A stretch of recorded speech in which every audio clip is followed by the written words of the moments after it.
ఇంకా జరుగుతూ ఉన్న అన్యాయం గురించి కూడా ప్రస్తావిస్తాను. మొట్టమొదటిగా సర్వే గురించి, ఈ రీసర్వే టాపిక్ గురించి we will take it forward. ఈ మధ్యకాలంలో చంద్రబాబు నాయుడు గారు మాట్లాడుతూ ఉన్న మాటలు ఈ రీసర్వే సబ్జెక్ట్ మీద మనమంతా కూడా చూస్తే ఒకసారి ఈ భూమండలం మీద నిజంగా ఇంతటి దారుణమైన క్రెడిట్ చోరీ చేయగలిగిన వ్యక్తి ఇంకొకడెవడైనా ఉండగలడా అని అనిపించేట్టుగా చంద్రబాబు నాయుడు గారు మాట్లాడుతూ ఉన్నారు. ఊసరి వెళ్ళి కూడా చంద్రబాబు నాయుడును చూసి బహుశా సిగ్గుపడుతుందేమో. అంతటి దారుణమైన మోసాలు, అంతటి దారుణమైన అబద్ధాలు. నేను సూటిగా చంద్రబాబు నాయుడు గారిని అడుగుతా ఉన్నా, మీ ద్వారా ప్రజలందరి తరపున అడుగుతా ఉన్నా, అయ్యా 4 సార్లు సీఎం అని చెప్పి చెప్పుకునే ఈ పెద్ద మనిషి చంద్రబాబు నాయుడు, నేను అడుగుతా ఉన్నా, భూముల రీసర్వే చేయాలన్న కనీస ఆలోచన అయినా కూడా నీకు ఎప్పుడైనా గతంలో వచ్చిందా అని. కనీసం ఆలోచన అయినా నీకు గతంలో ఎప్పుడైనా వచ్చిందా అని. ప్రజలు ఇబ్బందుల్లో ఉన్నారు, రైతన్నలు ఇబ్బందుల్లో ఉన్నారు, రకరకాల సమస్యలు ఎదుర్కొంటా ఉన్నారు. భూ సమస్యల మీద, వారి సమస్యల మీద కనీసం నీకు ఎప్పుడైనా రీసర్వే చేయించి వాళ్ళ సమస్యలన్నీ తీర్చాలి అని చెప్పి కనీసం నీకు ఏ రోజైనా ఆలోచన అయినా వచ్చిందా చంద్రబాబు గతంలో అని అడుగుతా ఉన్నా. ఈరోజు క్రెడిట్ చోరీ తీసుకుంటూ తాను మాట్లాడుతూ ఉన్న మాటలకు నిజంగా ఈ పెద్ద మనిషి సిగ్గుపడాలి. అసలు భూముల రీసర్వేకి మూలం ఎక్కడి నుంచి వచ్చిందో తెలుసా? ఇది మూలం ఎక్కడి నుంచి పుట్టుకొచ్చింది అంటే 2019 కన్నా ముందు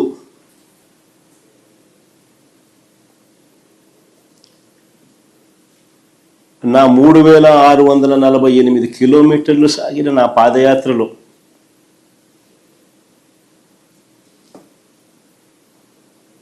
మార్గ మధ్యంలో రైతన్నలు పడతా ఉన్న అవస్థలు, ఇబ్బందులు చూసిన తర్వాత భూములకు సంబంధించి వాళ్ళ లేవనెత్తిన సమస్యల పరిష్కారం నుంచి, ఆ ఆలోచనల నుంచి, వీటికి పరిష్కారం చూపాలన్న తపన, తాపత్రయం నుంచి శాశ్వత పరిష్కారం చూపించాలన్న ఆలోచన నుంచి పుట్టుకొచ్చింది దీని మూలం. అసలు ఆ రోజుల్లో చంద్రబాబు నాయుడు గారు ముఖ్యమంత్రిగా ఉన్నారు. నా పాదయాత్ర జరుగుతూ ఉంది. 2019కి ముందు రాష్ట్రంలో ఒక్కసారి రెవెన్యూ వ్యవస్థ పరిస్థితి ఎలా ఉంది అని అంటే, సర్వేయర్లు లేరు, సరిపడా సిబ్బంది లేరు, పరికరాలు లేవు, లేటెస్ట్ టెక్నాలజీ అంతకన్నా లేదు. భూములు ఎప్పుడైనా కూడా క్రయ విక్రయాలు జరిగినా, లేకపోతే భాగ పరిష్కారాల్లో భాగంగా ఏదైనా కుటుంబాల మధ్య డివిజన్ చేసుకున్న సబ్ డివిజన్ లేదు, మ్యూటేషను లేదు. ఇవి కూడా జరిగేటివి కాదు. పైగా ఎడా పెడ, లెఫ్ట్ రైట్ సెంటర్, ఈయనకు ఎప్పుడు మూడు వస్తే అప్పుడు, ఎప్పుడు బుద్ధి పుడితే అప్పుడు, ఎవరైనా నచ్చకపోతే అప్పుడు 22A అంటే ప్రొహిబిటెడ్ ల్యాండ్ సేల్. 22Aలో భూములు పెట్టడం, ప్రొహిబిటింగ్ ఎనీ ల్యాండ్ సేల్. వీళ్ళకి ఇష్టం రైతులను, ప్రజలను ఇబ్బందులు పెడుతూ అవస్థలకు గురి చేస్తున్న పరిస్థితి. ఇలాంటి 1,00,000 సమస్యలకు పరిష్కారంగా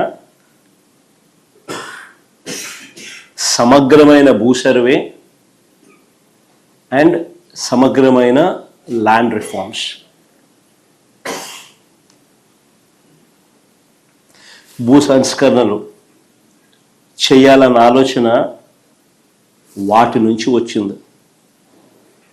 అందుకని 2019 ఎన్నికల కన్నా ముందే మా మేనిఫెస్టో కాపీ కూడా ఒక డిస్ప్లే చేయండి ఒకసారి. మా మేనిఫెస్టో కాపీలోని 2019లో ఒకసారి డిస్ప్లే చేయండి.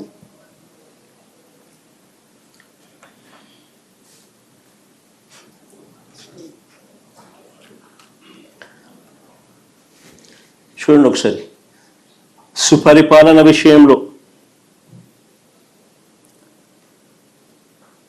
రాష్ట్రంలో భూములన్నింటినీ సమగ్ర రీసర్వే చేయించి భూ యజమానులకు శాశ్వత యాజమాన్య హక్కు కలగజేస్తాము. Manifesto promise.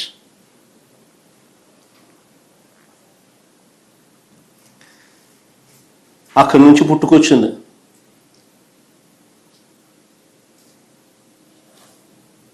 చెప్పిన మేరకు ఇది ఒక మహాయజ్ఞం అని తెలిసి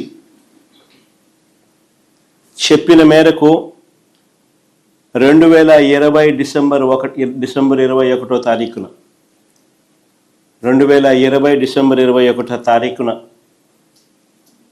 100 సంవత్సరాల క్రిందట 1923లో బ్రిటిష్ ప్రభుత్వం తర్వాత